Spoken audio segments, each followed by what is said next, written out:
شروع اللہ کے نام سے جو نہایت مہربان اور رحم کرنے والا ہے۔ معزز ناظرین اکرام، ایک غریب کسان کی شادی ایک نہایت حسین و جمیل عورت سے ہو گئی۔ اس عورت کے حسن کی سب سے بڑی وجہ اس کے لمبے گھنے سیاہ بال تھے، جن کی فکر صرف اسے ہی نہیں بلکہ ان دونوں میاں بیوی کو رہتی تھی۔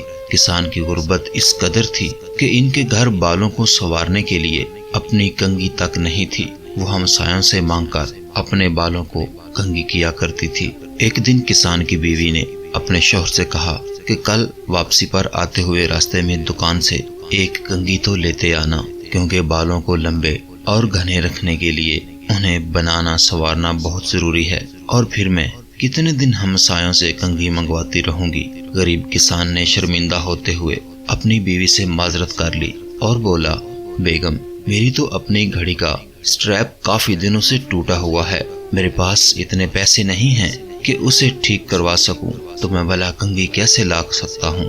تم کچھ دن مزید ہمسایوں کی کنگھی سے گزارا کرو، جب پیسے ہوں گے تو میں ضرور لے آؤں گا۔ بیوی اپنے شوہر کی مجبوری کو سمجھ رہی تھی، اس لیے زیادہ تکرار نہیں کی اور خاموش ہو گئی۔ کسان نے اس وقت تو بیوی کو چپ کروا دیا، لیکن پھر اندر ہی اندر اپنے آپ کو کوسنے لگا کہ میں بھی کتنا بدبخت ہوں کہ اپنی بیگم کی ایک چھوٹی سی خواہش بھی پوری نہیں کر سکتا۔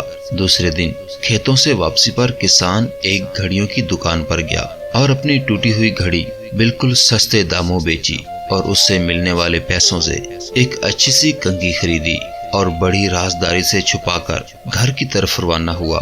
اس نے سوچا گھر جا کر بیوی کو سرپرائز دوں گا تو وہ بہت خوش ہوگی۔ جب وہ گھر گیا تو کیا دیکھا، اس کی بیوی نے اپنے لمبے بال کٹوا دیے تھے اور مسکراتے ہوئے اس کی طرف دیکھ رہی تھی۔ کسان نے حیرت سے پوچھا، بیگم، یہ کیا کیا؟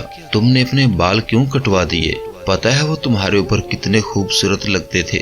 بیگم بولی، میرے سرتاج، کل جب آپ نے کہا کہ آپ کے پاس گھڑی ٹھیک کروانے کے پیسے بھی نہیں ہیں تو میں بہت افسردہ ہو گئی اور سوچا کہ پتہ نہیں آپ کو کتنا شوق ہوگا گھڑی پہننے کا۔ چنانچہ آج میں قریب کے بیوٹی پارلر پر گئی تھی، وہاں اپنے بال بیچ کر آپ کے لیے یہ گھڑی لائی ہوں۔ جب کسان نے اسے کنگھی دکھائی تو فرتے جذبات میں دونوں کی آنکھیں نم ہو گئیں۔ ناظرین اکرام، محبت صرف کچھ دینے اور لینے کو ہی نہیں کہتے، بلکہ محبت ایک قربانی اور اثار کا نام ہے، جس میں اکثر اپنی خواہشات اور جذبات کو صرف اس لیے قربان کر دیا جاتا ہے تاکہ رشتوں کا تقدس اور احترام برقرار رہے۔ ناظرین، میں اکثر کہتا رہتا ہوں کہ بہت خوبصورت رشتہ ہے میاں بیوی کا، اگر نبھانے کا ٹھیک طریقہ آتا ہو تو۔ ناظرین اکرام، اگر تحریر اچھی لگی ہو تو پلیز میرے چینل کو ضرور سبسکرائب کیجیے گا۔ اللہ تعالی ہم سب کا حامی و ناصر ہو۔